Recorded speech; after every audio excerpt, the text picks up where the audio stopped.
What's up? Are you talking to me? Talking to you. Who are you? Do I even know you? Talking to you. I don't recognize you. Haven't seen you in like months. I know. When was the last time we were on the internet? We had a little hiatus. We got into an argument. We got into a fight. That's right. I broke up with you. Producers put us on administrative leave, and I tried to get a new gig. I just could not get a new gig. Yeah, Now I'm back with you. now we hashed out our contracts, so we're back. Crazy. We almost couldn't make it back tonight. Little glitch on the Facebook permissions. Some issues getting back on, but Well, it's been worse. When we first started, we were like 15, 20 minutes late. This was a 7:15 impromptu video invite to be on this, and we got on by like 7:21. So that's not bad. I know you have a lot of pent up, frustration and things to talk about. Some happy, some sad, some disappointing, some glad. Lots of things that are on your mind. So I'm just going to sit back, listen, and instigate. I mean, we had to take a break because with both of our kids playing spring school ball seasons, you with lacrosse, my kids with baseball and softball, there just wasn't any time, right? I mean, they had games on Mondays. I know varsity baseball had games on Monday nights. Shortened season, so we're trying to squeeze everything in, and so that ended. That's come to a close. We'll talk about that a little bit. The softball and the baseball, and if you want to touch on anything lacrosse wise this year with the Tigers lacrosse program, we'll talk about that. I mean, I don't even know. First of all, the number to call in is 845-366-2095. 845-366-2095. And I invite people to call in because there's always a lot of Facebook discussions going back and forth, the people and their opinions and me and my opinions, and some friendly banter and arguments going back and forth. But I would like to kind of discuss some of it with a lot of you on the air, because I think sometimes things get lost in translation, like when you're texting, like tone, right? Tone of like my wife reads some sort of like and the tone inflection that people read it with. Yeah, so I think sometimes it's good to maybe we can discuss and talk about things like the Yankees, like the moves that they, people have very big opinions on who's to blame and who should go and who should stay, and we'll talk about the Yankees. We'll talk about. I'm going to rant a little bit about Aaron Boone. We'll talk a little bit about the Mets on the other side of town, who are on right now at 0-0, playing the Cubs. Watching that right here in the studio on one of our 15 TVs that we have all around. We're like the TNT, like the TNT set. I could talk a little bit about LeBron and the Lakers. I know they're out. That's old news, but people just, their criticism of LeBron, some fair, a lot of it is just insane and ignorant. We had I got a travel ball story from this past weekend, which, I can't, I'm getting to a point now with you grown ass adults that I can't keep my mouth shut. So we'll talk about that. 845-366-2095.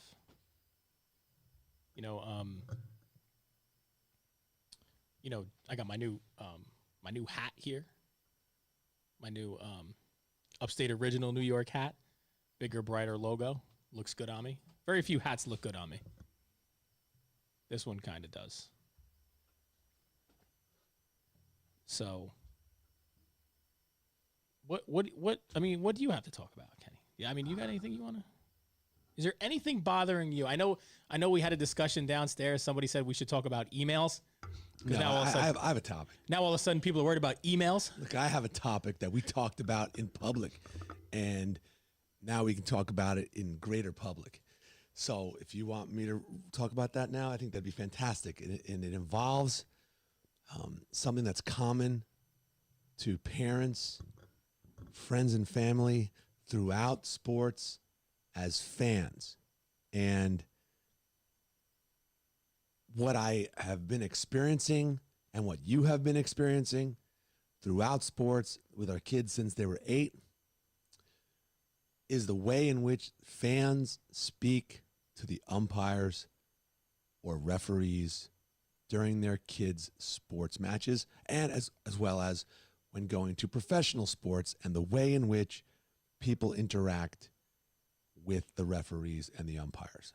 And so, now this is just referees we're talking about. referees and umpires in professional sports first, referees and umpires in travel ball second, referees and umpires in recreation sports, all the way to school sports. The question is it appropriate to publicly criticize umpires or referees at those games? From professional down the line to recreation, people have so many different ways in which they respond to that question. Where do you fit in?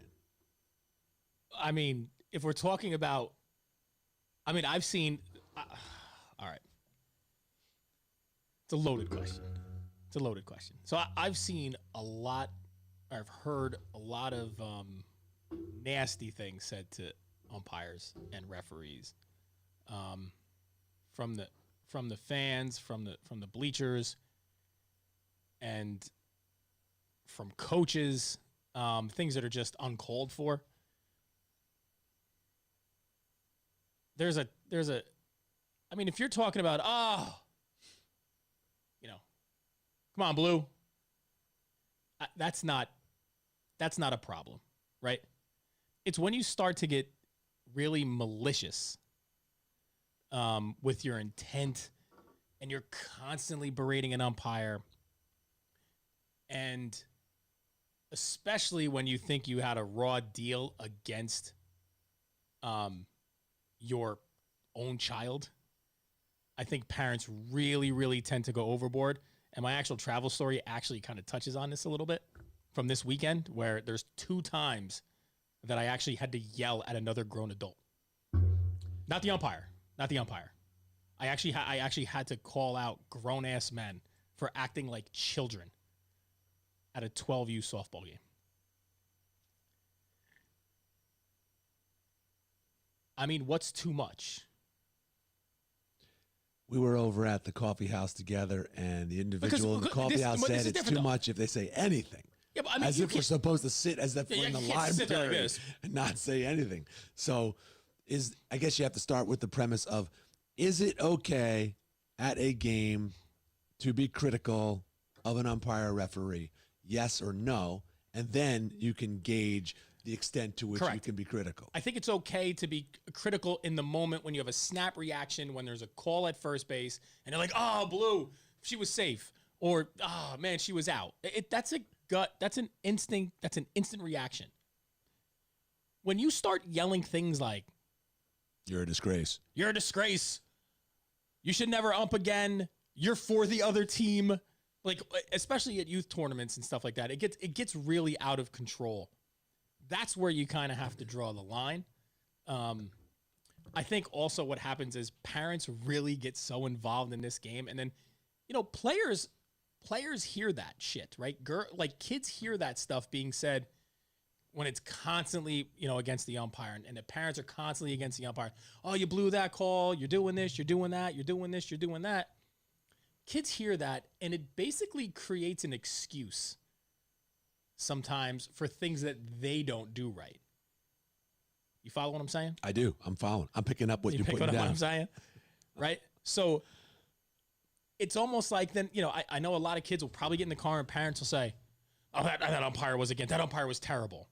Right? Instead of, okay, maybe he missed a call, but you got to swing with 2 strikes if it's close, right? If he's been doing it all game and he's been calling the low strike, you can't look at it with 2 strikes. Like, we need to start to use some of these things as a coaching moment when it comes to a lot of complaining about the umpires. Because honestly, a lot of times there's things that happen throughout a game that, the kids don't do right. And instead of instructing them on what to do, we just want to blame everybody else and yell at umpires and yell at coaches and question coaches. But you and I have been at games. I'm not being critical of you. I'm just using you as an example. You've been at games as a coach and as a fan where you've referenced to an umpire like that's a terrible call. You're doing a terrible job. You got to do better than that. You got to be better than that. You don't say mean, inflection, but in some substance, you would say that. I've heard other people say that. Is that even okay? Where do we draw the line as to when we can tell an ump, hey, you need to know the rules. You're getting the rule wrong. Things like that. Is that okay? And I'm going somewhere with this, but I don't know whether that's okay or not okay. Umpires get the rules wrong sometimes. But there's a way to do it, right? Like there's been times where I've yelled at umpires. There have been times where I said things to umpires. Sometimes I do it intentionally. Maybe to prove a certain point, depending on the situation. It's not, hey, you're terrible. Or it might be, hey. Know the rule. No, I'll say, look, I'm fine with the strike at the ankle if you're consistent with it, but you can't give the letters also. It's you have to bring the top down then, right? Or, hey, if you want to give the strike at the letters, that's fine as long as you're consistent, but that has to come now the low part of the zone has to come up above the knee. Because it's not fair to give that, you know what I mean? Like, there's certain things. Like, sometimes I'll even go out and ask. Most of the time, because I can't say all the time because I've had my fair share of, mess ups. A lot of times I'll go out and talk to an umpire very calmly, right? And just kind of even like quietly so maybe nobody can hear or discuss something. And that's backfired on me too, where a guy threatened to kill me. So I think that's a really good point. Hold on. What you're saying is having nothing to do with making an open critical statement of an umpire. In between innings, it's totally within your right as a coach to request a meeting with an umpire to ask them about a previous call. And especially if you do it in a professional manner, you can go out and say, hey, can you educate me on that call you made because, it should have been an infield fly rule and you didn't call it. Like that's what are you thinking, or in a nicer way. But that's as a coach where you certainly are within your rights to ask. How should fans be reacting when they see something that's akin to what you described as, hey, he's calling strikes below the knee, so that means he should bring his strike zone down lower? Do they get to yell out to the umpire, hey, you better have your strike zone below the chest if your lower strike zone is below the knee, or do they just shut up? They're not going to shut up, right? So it's not going to happen. So you're saying, so well, I think it's inevitable. It comes to, it goes over the line sometimes. The flip side to that is sometimes umpires just need to also know when to just turn their ears off sometimes and just not listen. Right? Because then I think sometimes umpires will then let that affect the way they call the game, and sometimes that zone will change in the middle of a game. And if you have a coach, sometimes a coach that has credibility and clout can go over to those fans and go, hey, enough. You know what I mean? Like, you're not helping. It's not helping. Right? I mean, sometimes, you're going to have umpires that are just awful, just terrible. It happens. Right? It happens. No one's perfect. There's been times where I've made a decision in a dugout and it totally backfired on me. No, I wouldn't want the parents going, Jesus Christ, Krantz, that was a terrible decision. Why did you bunt there? Like, Listen, that's a really interesting point you just made. Let's transition this out of fans or coaches being critical of umpires to fans being critical. I use the word critical. I'm trying to use a good word that doesn't seem to be insinuating that fans are yelling inappropriate words. It's being critical. It's perfectly appropriate to be critical of an umpire. Yeah, you're allowed to be. You have just given a really good example. What about fans who want to be critical of the coach? Whether we're at an NFL game or an MLB game, there are times where we believe the coach should be doing more than what he's doing in a certain situation, and fans who've paid money to see those games will yell out, yell crazy shit. or not yell crazy shit, but yell things that are basically their opinions on the strategy of the game. So at some point, you might have fans in the seats of the games that you're coaching where fans are wondering, why'd you send that runner from second to third when the ball's hit the left field, coach? You got to do better. I'm not saying you did that. I'm just saying, like, if that happened. So when can fans be critical of a coach openly? Never. That's a really bright line rule right there. Never. So are you saying, are you calling me after a game and asking me why I did this? Why did you do that? Well, that's really high on the other side of the extreme. There's either never or there's craziness, right? If they're yelling at me, why are you? If a parent yells to me, why are you bunting in that situation? I'm going to turn around and go, please stop talking to me right now. I don't want to hear that. I don't want to hear that because here's why. And this is going to be maybe hard for some people to hear. I can tell you right now. Look, and I've made decisions in the dugout where I'm not trying to make it about no, you. I understand. I like this conversation. There's things that happen that people need to realize in a dugout in a game. Things move quickly. Decisions need to be made quickly. And decisions are made based on how a coach feels a hitter is hitting at that point in time, if they can get a bunt down, if they can hit and run and sacrifice, if it's a girl that can actually, or a boy that can put the bat, that's good with getting, making contact for a hit and run. Can we steal a base? What's the catcher? What's the game situation? How many outs? What part of the lineup might be coming up in the next 2 innings? So there's a lot, and the decisions have to be made like that. They have to be made quick. Things move a lot quicker than I think people realize in the dugout. It's very easy to sit on the other side of the fence, not having to deal with everything that's going on in a game, especially in youth sports, where the position players, you got to keep telling them what to do on a fly ball. If this is hit here, this is what you're doing. Hey, know the situation, blah, blah, blah, blah, blah. You're in the dugout. They're just sitting there, and they second guess you. And when it goes wrong, it's all hell breaks loose. You cannot, unless you're going to come in the dugout and see how things work in real time, we see things differently as coaches, honestly, than 99% of the parents out there. Right? 99%. We see it differently. You want to know why? Because as they're over there sitting back in their chair, talking to their friends, talking to the other parents, and really looking at their kids through that lens that they don't look at anybody else through that same lens. As a coach, we're looking at everybody with that same lens, right? With that one lens. We see things a hell of a lot differently. And a lot of times, parents on the sidelines, as much as they mean well, a lot of times you're just wrong. They're wrong. They're wrong with the situation. They're wrong with, I think they're wrong with sometimes maybe the ability of the player that's coming up. I think it's you run into a very bad situation when parents start to criticize constantly the coach. When you make a comment that if a fan were to say something that's for whatever it might be, like why did you bunt in that situation, coach? Come on, and would you really just want to turn around and say, please stop talking to me right now, or would you just ignore them? I mean, I'd ignore them, but here's what happens when you ignore them: they keep going, right? They keep chirping. They keep chirping. They keep chirping. They keep chirping, and everybody always has, everybody's always. They have a better way. They have a better plan. They have a better idea. My thing is, look, if you have trusted me with your kids enough to be in travel ball or rec ball or whatever it is, then just let me do my job. Here's where I stand. Just let me do what I'm here to do. If I'm at a game, let's start at the professional level. If I'm at a professional level game, and I'm sitting at an NBA game, and I think there should be a timeout called for some reason because you need to watch the clock, or if I'm at an NFL game, or if I'm sitting in the living room watching an NFL game with you, and you know that time management's important. You and I are yelling at the television, call a timeout. But that guy he can't hear me, though. Great. But if we were at the game, we would be yelling the same thing. That coach has got to call a timeout there. He's needs to preserve the clock there. But he can't hear me. Does it matter? You're yelling it out at the stadium. Hold on a second, because now you're going off track here. Because I'm using the most that's extreme like saying, level. In your mind, can you question a coach in your mind? Like, what are you talking about? I'm trying to start at the extreme, which is I'm at the professional game. No one cares if I'm yelling out from the stands to the coach to call a timeout. Now bring it down to the college level, bring it down to the high school level, bring it down to the travel ball level or the youth level. What happens when you have a parent yelling out, you got to call timeout there, coach?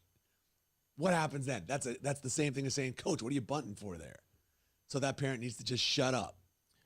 I think if you're in the seats and if you're at a rec game or whatever, and they're like, timeout, I don't think you should say, hey, you gotta call a timeout. Why are you not calling a timeout? I'm like, I don't know. The kids are 8 years old. Ryan Dybert. Sometimes Ryan Dybert, one of our loyal watchers and listeners, 5-star. Okay, right. I want to thank him for everything he's been doing. Dybert's. I'm sorry, Ryan Dybert's my AC guy. Yes, get it right. Listen, 5-star shout out. That's Dean. Right, that's Dean Myers. Dean Myers, if you're listening, Ryan Divert came to my house 2 weeks ago when it was over 80 degrees outside. All right. And if anyone needs HVAC work, he's the man to call. All right. He came to the house. He made sure my AC worked, kept my family nice and cool. These are important problems that I needed to get fixed. And so shout out to him. These are first world problems, but they're really important. And you got to get that stuff fixed. And he came. So thank you so much for that. Company is Climatech, by the way. Yes. And Climatech, thank you. So shout out to Ryan. He does not make hats, by the way, or jerseys. No. I'm sorry, that was Dean. I was just really excited. I just want to clarify. Yeah, thank you. I was just really excited because Ryan posted a comment. So when I saw it, I was like, oh my God. I just saw him. Ryan says, don't talk to the coach about anything until the next day. So now this is why we love comments, because Ryan posts the 24-hour rule as well. So Nick, one of our listeners, wants to comment about the 24-hour rule. Is it okay to reach out to the coach after 24 hours about an inquiry? Yeah, I mean, a lot of people have that rule. Most coaches will say, hey, go home, sleep on it, right? Because a lot of times tensions get really, really high at a lot of these travel tournaments. If you don't have a kid in travel ball, you have no idea until you go. And I'm gonna give you some examples very shortly. And a lot of it has to actually ties into what we're talking about here. The 24-hour rule is interesting. Me personally, I've never really had that rule. I do have a parent meeting, and I tell the parents, look, it's not necessarily 24 hours. But if you have a question about something that happened in the game, ask your kid. Because your kid will most likely know the answer. Because I'm pretty good at explaining to a team why I made the decisions I made when they work or even when they don't work. Because I want them to learn the game. You follow me? I want them to learn the game. So if I make a decision on something after in between innings, we'll always kind of huddle up for like a little bit real quick. I'll explain, hey, I did this because ABC.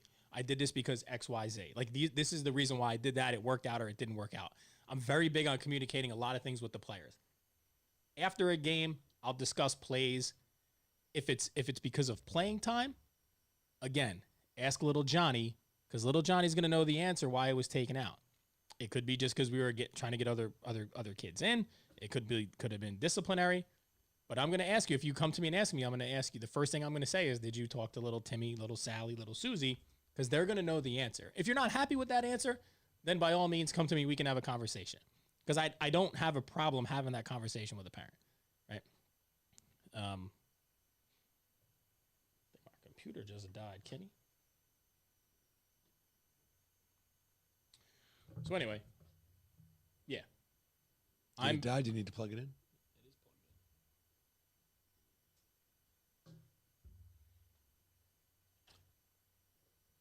I'm very big at the conversation. What does that mean? Just having a conversation with the players and telling them everything that kind of happened. Now, if you're going to criticize my in-game decisions, I'm probably not going to listen. I'm going to be honest with you. I don't give a shit about your opinion most of the time. 24 hours later about why I didn't bunt in the third inning. Right? Because here's the reality. A lot of times, most of the time, that decision didn't lose a game. Right? And if sometimes these parents want to have the honest conversation, I can come back and say, well, the 3 hours your kid made probably lost the game. Right? Well, obviously, I'm not going to do that. I'm making a joke, but, I'm just saying. I don't think you ever approach a coach in rec ball, in school ball, in anything. I don't think you approach them with strategy, with questioning them about playing time or why didn't you do this or why. I think you're really just. It doesn't help. It's not constructive in any way. You know what I mean? I do, but I don't know if that's. What's your feeling? You think you should send emails to a coach? Hey, coach, I just want to know why on your second line this kid wasn't playing with that kid. What's the deal with that? I've never sent an email to a coach. Let's just start with that. I've never sent an email to a coach that questions a strategy decision at all. So no, I've never done it. But I find it to be an interesting conversation because you and I both have a lot of experience with kids being in sports and hearing from a lot of parents and coaches about how they feel. And there is usually a 24-hour rule that coaches have had on the teams your children have played on and the teams my children have played on. And there's usually an email sent out by the coaches on those teams that invites communication from parents. And so there is obviously a legitimate circumstance where these emails can be sent, or else the coaches wouldn't be saying there's a 24-hour rule. It would be there's a no rule. Well, don't ever contact me. Yeah. So there's definitely a basis for why parents would want to talk to the coach because they have questions about what's happening on the team. Some of these are pay-to-play sports where these kids are on travel ball teams. Their parents are paying thousands of dollars, and they might have legitimate inquiries about the team. We're not talking about 8-year-olds and 10-year-olds, but maybe it's the 16-year-old team, the 16U, the 17U, the 18U, who have college aspirations, and they're going to showcase games, and then their kid's not getting playing time. That's a problem. Or the coach is not managing the game in their eyes as he should, or as she should. And so they have questions. I don't think there's anything wrong with asking questions of a professional who's being paid for his job or paid for her job. The same way that I don't think it's a bad idea if you want to make an inquiry of the umpire or referee. You're supposed to do it with good, mature statements, not expletives and cursing. So if we live in a society where we can hold people accountable in the retail market, in the professional market, in the education market, in the government arena, I think that overall I don't see why anyone's excluded from being questioned. So I start with that premise. No one is excluded from being questioned about the job they've done. The question is rather to what extent. So if I have privity of contract with that person, meaning I pay to play for my kid to play in that team, and I have a vested interest in what goes on in that team, I think it's appropriate for me to ask that coach questions. In the school district, I think it's appropriate if I want to ask the principal a question about the way the school is being run, or members of the school board, well, they're volunteers, but the AD, to the principal, to the teachers, I think I'm entitled to ask questions if they're reasonable. So with that said, yeah, I don't have any problem with anybody asking the coach a question as long as it's done in a mature way. I think sports is its own different world. Like, I think we have to acknowledge that it's simply just different a lot of times with sports. There's unwritten rules. There's things you can and can't do. There's things you do and don't do. It does not help anybody for a parent to be questioning an umpire. If you're concerned because your kid's in a college showcase team and you don't think he's playing as much as he should, okay, then that's a question that maybe you can ask, right? But if you're with a good organization, that's not going to happen, right? They're going to, well, if you're with a good organization that's showcasing you and you're in communication with colleges, and then you let the coach know, hey, we're playing here, and on Saturday, UConn's going to be there, or whoever's going to be there. Then you communicate, and then coaches will get a good organization. Coaches will get you in and get you more playing time against those, against when those schools are there. Questions should always be welcome, Kriston. The issue that I really have with it, though, is that once it starts, it doesn't stop. And then a parent or somebody feels they have carte blanche to just talk about everything and question everything. It's a very touchy thing. And also it depends on where it's coming from, I think also.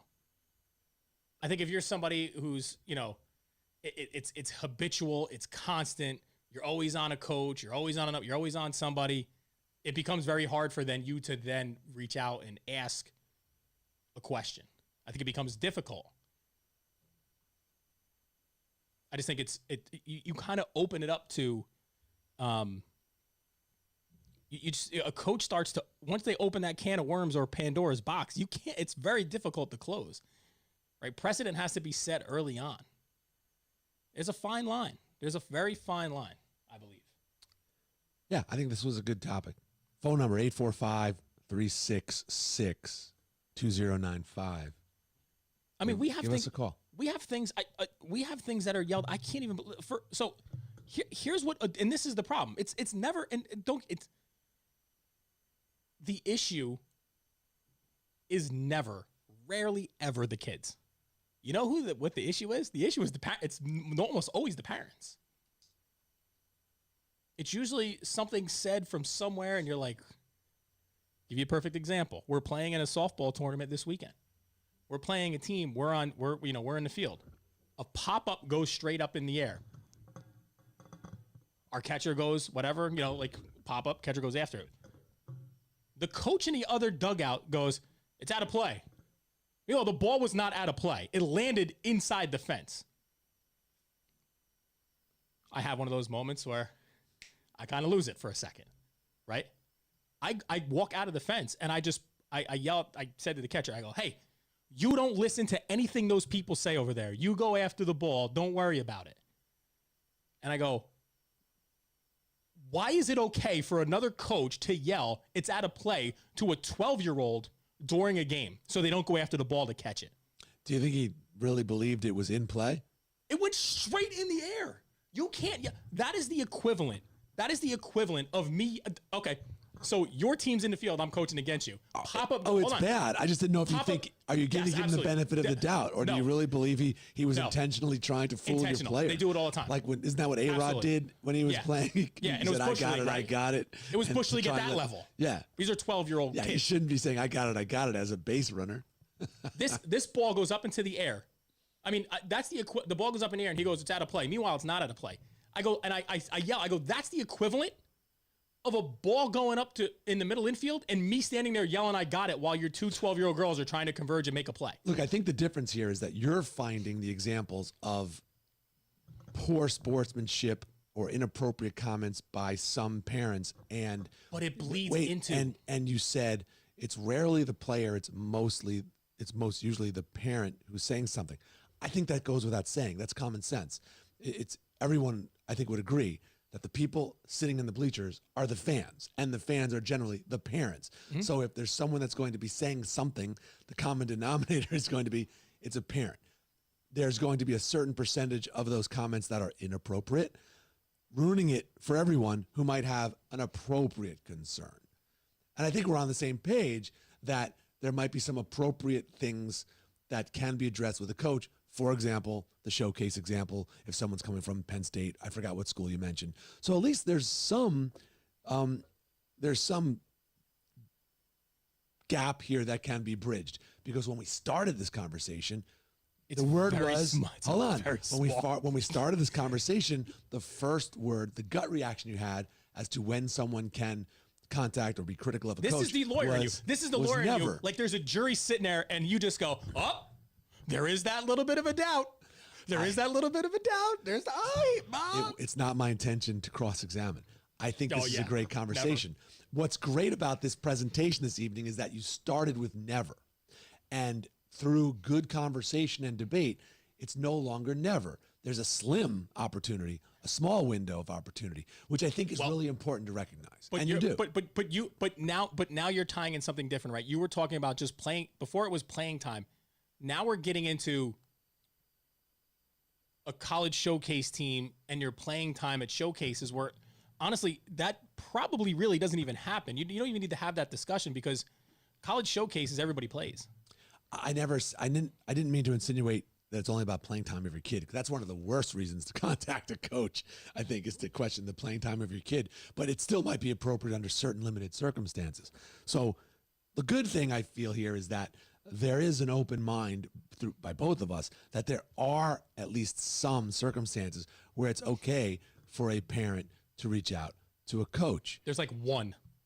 I know you're being funny. No, there's one. what would be There's the one. one? There's one. That's it. Well, if there's only one, I'm gonna write. Let's write it down. Let me ask you a question. Hold on. This is interesting. Hold on. Is there one word? Is there one word? Don't make a sentence, but just for purposes of the entertainment factor. So one word's not entertaining, Is there? by the way. Is there? Well, yeah. Well, I don't want you to write a book. I'm gonna write one word. If there's only one reason why a parent can reach out to a coach, and you were limited to the one reason in the world, I'd like to know what it would be. All right, because that'd be interesting. Now, I know you. Wait, Now, it can't be one word. yeah, well, It's going to be one- maybe it's gonna be an 4 issue. words. 4 words are fine. Very simple. So I think it's interesting, and I think you'll laugh because you'll then go, "Oh, you're being a lawyer." So I want to know, and the public wants to know, what would be the one subject, if there's only one subject that you could contact a coach about, regarding your kid, right, or regarding something? Is that what it is? So, and I'm going to give you mine, and you're going to give me yours. Did you write it down? No, I got to rewrite. You got to I was rewrite going to it. write something, but you wouldn't say it. I'll say whatever you want. I want this will be interesting. The one thing, it could be a subject matter, an issue. Because if I only had one thing, because first it was never. I'm not saying, you said it was never. Now it's more than one. But like, all right, there's one thing because this is funny. The If there was one thing. the only thing I can think of though is what we just said though. Well, really? yeah. Well, that's because I have no. listen. I want to know what's so important. If there was only one thing that you could contact a coach about, what would it be? It's mine, folks. Can you make it not chicken scratch so I can read it? Oh my God. Okay. All right. So, all right. So, what did I say? Safety. Yeah. If there was only one thing in the world that I would think you were going to let me call a coach about, it would be safety. Nick, if there was one thing in the world that you would be allowing a parent to contact a coach, it would be that he grabbed your kid's ass and held it there. Held his hand there. Held in hand there. Well, I guess in a way there's similar. It's about safety Honestly, and protection of your child. I don't think it doesn't help anybody. I don't even think you should contact a coach. What time practice is? When are the games? Once you get to a certain level, right? Once you get over 16, here's what I wrote on the other side, right? Once you get to 16 years old, 16U. I don't know if you're out of paper here. You have a pad? Awesome. I'm wasting paper. I'm killing trees here. Listen, hold that thought. Oh my God, everybody can see me. I'm killing trees and dropping paper behind me. Hold on. Hold that thought. Ryan had said something, and I wanted to go back and see what he said. He said that, what about coaches arguing calls? Coaches can argue calls. Yeah, Why can't you? You can discuss calls. Now wait a second. No, wait a second. That's part of the game. Now wait a second. But then again, no, you're not allowed to argue calls. Look, if you you- get kicked out. You can't argue balls and strikes. You can't argue get balls kicked and out. strikes, but you also have to know when to pick your spots. Okay?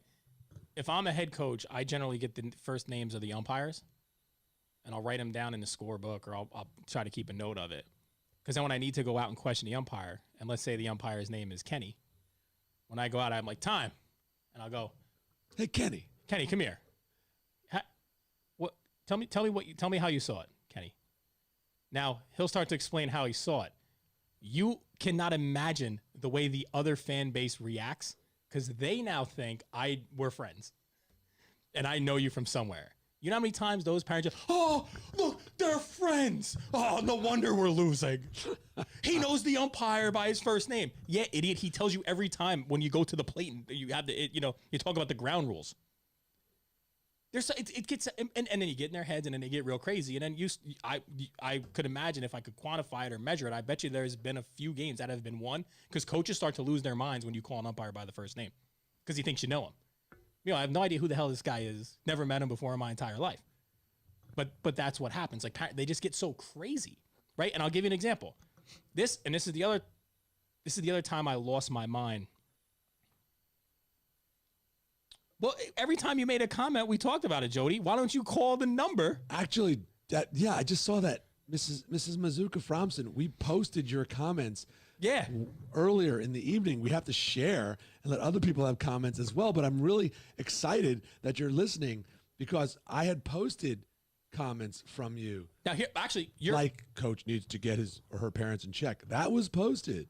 I have records of it. Well, that's how you have parent meetings. But actually, I'm glad that she made that comment because I actually want to say, we know some teachers in our lives, right? I married one. She's excellent. I know. My wife's a pretty good teacher too. If they came on or they were here, we could ask them, how much leeway are you going to give a kid? Do you lay the law down at the beginning of the year and try not, right? Because if you give a kid leeway, what happens? They push the issue, they push it, they push the envelope, they push the envelope. Adults do the same thing when talking to coaches. If you open up that box, it doesn't close. You can't close it. That's a fair point. Coaches can be really would it be inclusive or exclusive? They're not including the parents from day one, so they don't set a precedent. It's kind of like when someone sends you a text message. If you have a habit of responding real quick and then you don't, oh my God, you've set a precedent. You better keep responding. That's why I don't respond quick.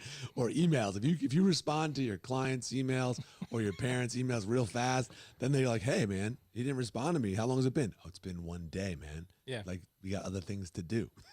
Yeah. Well, we're talking about this arguing calls real quick. There was a play in a game yesterday where the other team was arguing a call and they felt the call was wrong. And this is where the umpires really were wrong. They allowed 3 coaches to surround an umpire and argue a call. Yeah, I thought only the head coach comes out. Let that happen, and I started to then yell, hey, the best thing you can do right now, Blue, is you made the call, just walk away. Now you got 3 guys all around you arguing a call. Yeah, only so you got 4 guys talking at the same time. So now they stick with the call as it was made. They don't agree. Like a batter or 2 later, the girl gets a base hit. They tie the game.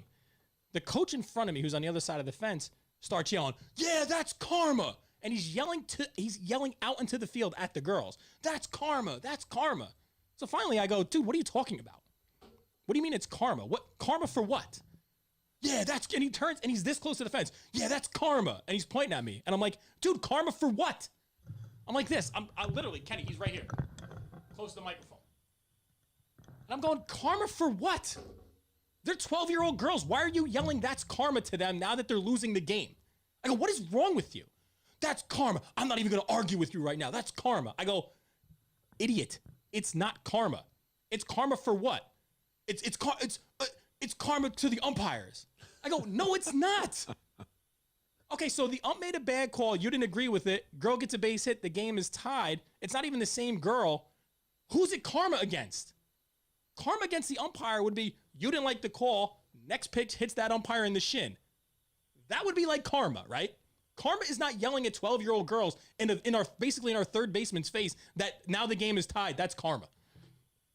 But this is the shit you deal with these parents. This is why you have to set a rule that there's zero. It has to be almost zero tolerance. Parents are. Listen. I've done my fair share of crazy things. I probably pretty much know this because I've maybe been that crazy parent at times. Parents, you have to stop. You're not helping your kid. You're not helping the game. You're not helping anything. Really, you look like an asshole. It has to stop. These people have to stop behaving like lunatics. When you go to, now that my son is 16, he plays, whatever. By the way, quick plug at the Fordham Camp Showcase. He went 4 for 6 with 2 doubles, a single, and a home run. But that's besides the point. When you go to these tournaments when they're younger, 8, 9, 10, 11, 12, the small field for the boys, that's where all the yelling and screaming comes from. That's where parents are yelling at coaches, yelling at umpires, yelling at players. They're screaming like crazy. Once they get to the big field, it stops. You want to know why? Because a lot of those kids, once they get to the big field, they get filtered out. Or daddy realizes they're not as good as maybe they thought they were on the small field where they hit pop fly home runs. All that stuff stops as soon as they get to that big field. It's the great equalizer. And you have kids out there trying to play a game. And a lot of this is starting to leak into professional sports now, where these guys don't know how to run the bases. They don't know the fundamentals. You want to know why? Because youth travel sports has now become just win tournaments. Just win tournaments so we can say we win this many tournaments and we can take $3,000 a year from your kid. It's not about teaching as much as about teaching fundamentals anymore. It's not about teaching base running. It's not teaching those little things. It's, hey, we're just going to win games.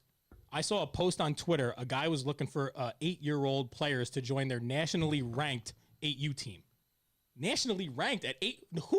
By the way, just so everybody knows, when you're 10, 11, 12 years old, nobody's looking at your kid. Stop acting like morons. Like, seriously. Like, it's getting out of control.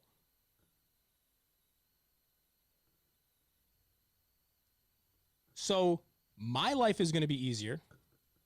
Everybody's life is going to be easier if you all just relax. Right? Here's another great example. Do you know how many times I've heard parents from the opposing team cheer wildly actually at another little kid missing the ball, making an error? Like, we'll say, yeah, he booted it. The kid is 11 years old, 10 years old, and you're yelling he booted it, cheering? A father should go over there and wrap a bat around your neck. Now that's not appropriate. All right, that might go a little too far. I think let's reel me back in. Yeah, let's get back to reality for a second. So now, if I want to yell that Aaron Boone is a complete moron and should get fired, I think I have a right to do that here because Aaron Boone can't hear me. I think you could do it if you're in the stands. Aaron pay Boone, for your ticket. Listen, Aaron Boone needs to be fired because he's completely lost the Yankees. He's completely lost his coaching staff. This guy let a player take a strike 3 call this far outside, and the player just stood there to end the inning. And you know who came out of the dugout to defend his player? Now, I'm not saying going out and ranting and raving is going to change the outcome of the game, but it shows your player that you care. It shows all the fans here that, hey, that pitch that they really couldn't see how far outside it was 1.5 outside.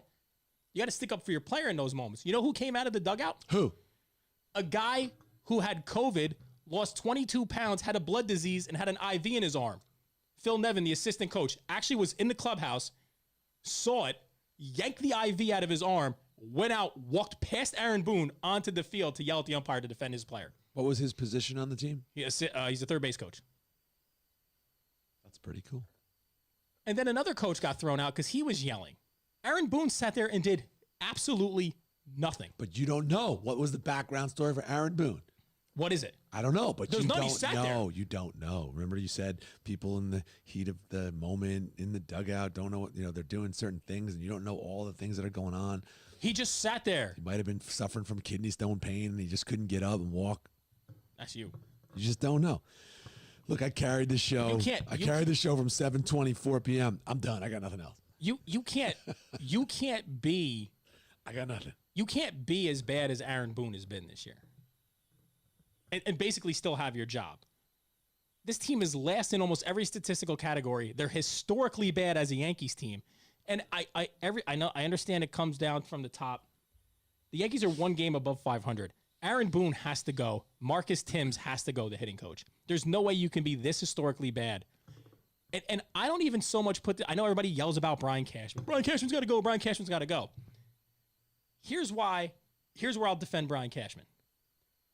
If we asked anybody, every expert, you look at all the power rankings and you ask any Yankee fan or a realistic baseball fan, who do you think is going to make the playoffs and win the American League East? 9.5 out of 10 people pick the Yankees. That's not Cashman's fault that now they can't win. It's not Cashman's fault that guys that did produce in the past that are under contract still now can't hit their way out of a paper bag. It's not Boone's fault that Herman is struggling, that Severino's out, that Britton's out, that O'Day is out, that guys can't hit the ball, Hicks is out. It's not his fault that DJ LeMahieu signs a big contract. Now he can't hit his way out of a paper bag. But everybody yells at Cashman and Stanton. By the way, the only reason this team is above 500 is because of Giancarlo Stanton. So Cashman gave you the pieces that everybody said was going to win the East. Now they're not. How is it Brian Cashman's fault? This team defensively is horrendous. They are, and what it comes down to It comes down to lack of effort. I don't care. Like, that's atrocious, by the way. And even the errors, I don't mind. Striking out, swinging, I don't mind. Sometimes you boot a ball. But the laziness and the lackadaisical play just shows that this team does not care about its manager. Because you can't be this far into June and still not run the bases hard when you're losing in a one-run game. You can't make lazy plays sitting back on ground balls and throwing the ball away. That shit can't happen anymore because I wouldn't accept it in the second game of a tournament on a Saturday from a team, no less all the way into June. It's atrocious. You got the Mets on the other side of town. Listen, they're taking care of business. They're doing what they got to do. They were predicted to be battling in the NL East. They're 3 games up. All right, they're 32-25. Yankees are 1 game above 500. It's embarrassing. Now, I don't really watch the Mets unless DeGrom's pitching. I don't think anybody really even cares about the Mets unless DeGrom's pitching. Right now, it's 0-0 against the Cubs in the bottom of the 4th with Lindor up, who's been atrocious. Luckily, the Mets are winning. DeGrom's a good story, and the Yankees on the other side of the city are terrible. That's, that's covering up Lindor. This guy's the best pitcher in baseball. Now, I don't know if he's using any sticky substance. Did you hear about that? You know about that? I do. Right? What's wrong with a little sticky substance on your hands? They use pine tar on the bat. Listen, hitters, for hitters to complain right now, when every advantage that has been made in baseball has been for the hitter, right? In the 60s, they lowered the mound because pitching was too dominant, right? They lowered the mound. Gibson had like a 1 ERA. They lowered the mound. Then it became, now it's, smaller strike zones, right? They don't call the high strike. The strike zone is small, right? There was talk about juiced balls. Almost every single thing that Major League Baseball has done is to help offense, not the pitchers. I think if you want to just clean it up, I think you get rid of everything. I think you get rid of, the only thing you keep is a rosin bag. Get rid of pine tar, get rid of batting gloves, get rid of sticky substances, get rid of all the suit of armor that players walk up to where they got the elbow guard, the shin guard, and everything else. How is that any of the pitcher, the hitter has no fear. You just go up there and you can dive across the middle of the plate. You can't even throw inside. You throw this far inside. Umpires are warning both benches. A pitch that far outside is a strike. Baseball is in trouble. They are in a lot of trouble. A lot of trouble. This game I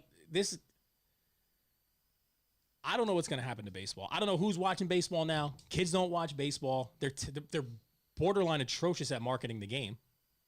And they have no credibility. You mean to tell me they're going to go after a guy like actually I saw it today. Right here. We can't see it. Ah, shit. You want to tell me what you're looking at? It was about spin rate, how somebody admitted to giving tacky substances to Jason Verlander, Scherzer, a couple other pitchers, the guy in the Yankees there, Garrett Cole, for spin rate. Spin rate, because they, with a higher spin rate, the ball can move more. The ball will move more. So hitters are complaining, I've never seen a ball do that before. Well, that's interesting because with steroids and everything else that has been for the hitter, I've never seen balls go 500 feet before either. But nobody gave a shit about that because people love the home run. Chicks dig the long ball. Baseball's in trouble, though. The shift is ruining the game. They want to move the mound back. They actually want to move the mound back like a foot to give the hitters an advantage. The problem with Major League Baseball is they want to do all these things to speed up the game. A, it hurts the real fan because the shit that putting a runner at second base in extra innings. I think that's great. You think it's great? It makes the game end sooner. You've already been there 9 innings. You've been there 3 hours. I'm done at that point. 3 hours. Exactly. So that's a good idea. But it's only hurting the real fan that sat there. No real baseball fan is sitting through 9 innings of a game. If you're already there 9 innings, you want that bonus baseball. Don't change the game at that point. You're hurting the actual people that are spending money. Your kid, if I go ask Chase, yo, man, they're going to put a guy on second in the 10th inning. He almost start watching baseball. No, he's not. He's going to be like, get the F out of here. I don't give a shit. He's not going to care. Oh, hey, guess what? Pitchers got to now face minimum 3 batters. Ooh. people are running to the ballpark. No. What are you shaving off? 3 minutes of a game? It's my baseball rant. It's a joke. What you got left in you? But then the shift, they want to do all this kind of stuff. So here's what's great about Major League Baseball. Hey, we want shorter games, but more offense. How the hell does that work? Explain it. It doesn't. You can't have more offensive, shorter games. You can't have more runs and have an hour and 50-minute game. Can you put a drop dead time on it? Like a time limit? Or Yeah, we're talking about like a time limit. like an hour, like baseball travel games are 2 hours, or Yeah. softball's an hour, 20 minutes, Yeah. hour. No. Most games have time limits. But you just hit on a great point. That's what makes baseball great. That's why the people that love baseball love baseball. Then why aren't more people watching? Because Major League Baseball, instead of marketing what makes the game great and different, they're doing things to change it to actually show that those things are that they're saying that those things are a problem when they're not. Market that there's no clock, the strategy, right? Market some of these things in baseball instead of bat flips or, some of the stuff that they're trying to do. Their marketing is terrible, I love bat flips. right? So it's just, I love the entertainment. you want to speed up the game? Call Yes. call the strike zone. Call the actual letters to the knees if you want to speed it up. Well, didn't they already make the pitchers have to pitch within a certain amount of time? Yeah, they put a clock. I don't know if it really works. I don't know if anybody's doing anything faster. Don't let the batter out of the box. You don't get to fix your gloves in between pitches. You don't get to step out of the box. Yeah, pitchers are ready to pitch. How about that? You got to be ready. How Don't about let that? don't let the hitter call time. But then but you can see the problem is then they go, well, I got something in my eye. So let's go, I got something in my eye. That's It's too time to see bad. the ball. Too bad. Too bad. Something in your eye. I don't hear football players Listen, get they to don't stop. yeah, I got dirt in my eye. They're like, I what's don't happening see to the ball? NBA players get to stop. You No, get, NBA's a joke. you have NBA's to. a I think bunch of there's pansies. no time out, and that's it. Or you give them a certain amount of timeouts. Got something in my eye. Dude, you're gonna have to swing and hit and stop being such a little baby. No timeouts. No stepping out of the box. It's boring as hell. In between innings, you got to wait how long? It's ridiculous. How about a mercy rules? A mercy rule. Do you want? Ryan How we solve this Ryan problem? Dybert asks, how about a mercy rule? If you're down by, well, wait a minute. If you're down by No, 10 you're not- runs, no, I don't want to no, give no. up in professional sports. You might have a comeback. Professional sports, there's no mercy rule. There right? might- yeah. Guys are not going to give up at. You don't want guys to give up at bats. What about mercy rules in high school sports?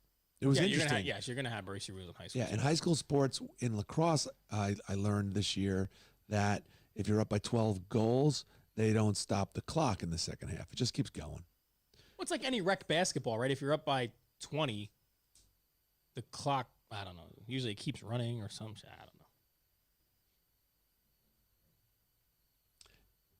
No mercy rules. No mercy rules in pro sports. Why would we have a mercy rule in pro sports? I want to see a guy hit 2 grand slams in 1 inning. It's awesome. Nah, no mercy rule. Yo, it's 8:20. I got things to do. This was Oh, an incredible shit. hour. All right, this was a good hour. Man, it went by quick. It did, and you didn't get to do a lot of your topics, but you know what? It was a good hour. Our first hour back in over a month, and this was awesome. I got to learn how to do all that stuff on that side, so then I Nicky can come here and just do Kranz, a you're the podcast, man. a New York Nick podcast, You like can on the come and do the New York Rants podcast for as long as you want, but if I'm here, it's an hour. Because man, I can't listen for more than that, and I can't understand how anybody else could. Next time, So what do we- so- next time it'll have some crosstalk. Maybe we can get a guest again. So we can wrap it up with, what did we learn? What did you learn today, Kenny? That parents Are always wrong. are always wrong, according Always to wrong. Nick. They're not always wrong. And look, a lot of times, and this is Matthew, hockey is better. When I was about to say, you know how we can fix this, I was going to say, you know how we just fix this? Everybody just goes watches hockey, because hockey has none of the shit that everybody complains about in the NFL, the NBA, and Major League Baseball. They don't have a lot of play stoppages, right? They don't have bad referees and guys just constantly whining to referees. They don't have like really they don't have instant replay, right? They don't stop and look back at a penalty to see if it was a technical, a flagrant 1 or a flagrant 2. The game moves quick. There's none of that. There's everything that everybody complains about every other sport. None of it exists in hockey. None of it. None of it. Go watch hockey. Do yourself a favor, because if you're going to watch hockey, right now is the time. Right now is the time. It's playoff hockey. We're in the second round. You got a local team. The Islanders are playing. The Lightning. Islanders are a good team. Watch hockey. And if you're going to watch hockey, watch playoff hockey. It's the best. And if there's a game 7, if there's ever a hockey playoff game 7 on, it'll be if you just like sports in general, it'll be the best sport. It'll be the greatest thing you'll watch all year. Hey, guarantee, especially if it's a close game. Hey, a little teaser for next week. Someone's getting an MRI on Wednesday. Huh? Are we going to get to see that up here on the screen next Monday? Monday. Since we left Monday. We're going to see Nick Krantz's disc herniation right up on the big screen. Promise? So if I stood up right now, I'm kind of like this. Bent over. This is my spine. This is like me, right? So I got something wrong in my back and my sciatic nerve. So I thought you said you're going to have something wrong in your backside. That'd be your wife's foot in it. So I feel like for the last 3 weeks, I feel like I've just been laying down. I can't get comfortable. I feel like I'm getting stabbed in my ass and my calf. And I feel like my foot feels like it's tight, like it's going to explode. And then everybody's telling me their horror stories about, oh, man, I had the same thing. Yeah, a piece of my disc broke off in my back and floated around and sat on the nerve. So they had to operate, go in and pull it out. I'm just like, oh, my God. Yeah, so next week, we want to see the MRI. So I'm going to try to get pictures of the MRI and bring them in. Awesome. All right, man. Bring us out of this. See you next week. Oh, that's my cue? Yeah. See you next week. All right. Say something funny. I hate parents. I'm just kidding. I got to, you know what I did? No. This was awesome, though. Peace, people. No, listen, never. See you next week. Yep. It's not okay to reach out to a coach ever. Ever. Ever. I thought I made headway. No, I changed my mind. Awesome. That hour goes quick, boy. No politics at all. See, we save it all for next week. I'm going to come back tomorrow by myself. You're going to teach me how to use that, and I'm just going to do a political show. I'll teach you how to use it. Political show. I can call in as a guest. Peace out.